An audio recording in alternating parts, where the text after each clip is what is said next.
तो मैं चाहूंगा संदीप शुक्ला जी बस एक जयकारा एक थोड़ी सी वाणी हो जाए जैसा कि नहीं, फिर इसके बाद मैं अपने शुरू करूंगा एक जयकारे के साथ। बोलो मर्यादा पुरुषोत्तम श्री राम की।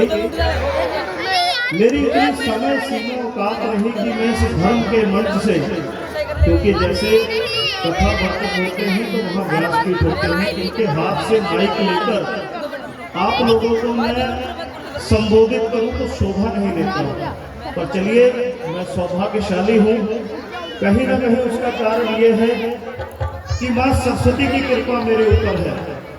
उसका कारण है, जैसे हम लोग सरस्वती पूजा करते हैं साल में एक बार, आप लोगों से कहना चाहूँगा कि अपने बच्चों को जब सुबह उठें तो सरस्वती जी का जरूर वंदन कराएं। उसका एक कारण है कि जिसने बोलना सीख लिया कि कब बोलना है और जिसने सुनना सीख लिया कि कब सुनना है, वो जीवन में सफल हो गया।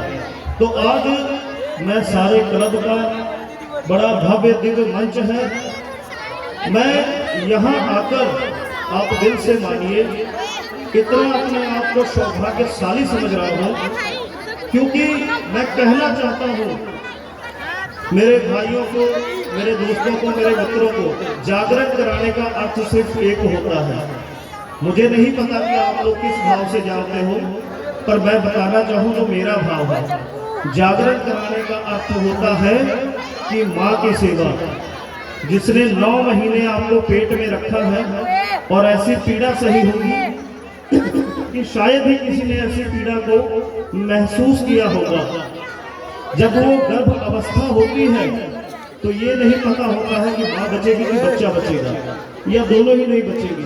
तो जो मैं कहना चाहता हूँ, अगर मेरी बातें आपके दिल में उतरी हो तो मुझे आदेश करना, तालियां बजाता। और मैं अपने घर की बात बता देता हूँ। मैंने आपको शिक्षा तो दे दी मंच से माँ की सेवा के लिए, पर मेरी माँ से आज तक नहीं बनती। उसका एक कारण है, हमें सेवा लगी हुई है तो मैं कभी समय से अपने घर नहीं जाता।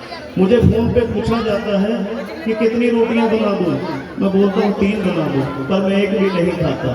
तो मेरी जब लड़ाई हो जाती है तो मैं भूखा भी कई बार सो जाता हूँ, पर जब वो सो रही होती है गहरी नींद में तो उसके 2 अंगूठे ऐसे के माथे से लगा लेता हूँ। आप मानिए मेरे इस भाव को मेरा जीवन में कभी भी काबू नहीं होता, क्योंकि मैं एक माँ का पैर छू के जब घर से निकलता हूँ, मेरी दिली भावना है, मेरा कभी काम नहीं होता। लड़ाई तो भी जाकर फिर मेरी माँ से होगी। तो मैं यही कहना चाहता हूँ, जिसने माँ को प्यार कर लिया, जिसने माँ को पूज लिया, जीवन में कभी हार ही नहीं सकता है। तो ये मेरा संदेश था। बहुत बहुत धन्यवाद। कभी कभी मैं दिल से हो जाता हूँ। बहुत बहुत धन्यवाद मेरे भाइयों का जिन्होंने मुझे मंच दिया। और मैं ईश्वर से प्रार्थना करता हूँ कि जितने यहाँ मेरे भाई बहन जी, एक मेरी बहन वो खड़ी है जो सेवा में लगी है, बॉडीगार्ड, परमात्मा करे जितने भी लोग यहाँ हैं सब दिन दुगनी रात चौगनी तरक्की करें। और आज इस पंडाल में साक्षात नारायण पधारे और सबको आशीर्वाद लेके जाए। सो बोलो मर्यादा पुरुषोत्तम श्री राम की। एक बात और कहना चाहता हूँ, पीछे पंजाब में एक माहौल सा बना दिया गया था, सिर्फ इशारों में बात करूंगा कि हमें जुदा कर दिया जाएगा। और आज इस मंच पर मैं देख रहा हूँ कि मेरे गुरु नानक साहब के लाल, हम भी गुरु नानक साहब के और गुरु नानक साहब भी हमारे, तो कितना भव्य दिन जागरण कर रहे हैं। एक बार तालियां इनके लिए हो जाए। तो बोलो मर्यादा पुरुषोत्तम श्री राम की, कृष्ण कन्हैया की, राधा मैया की।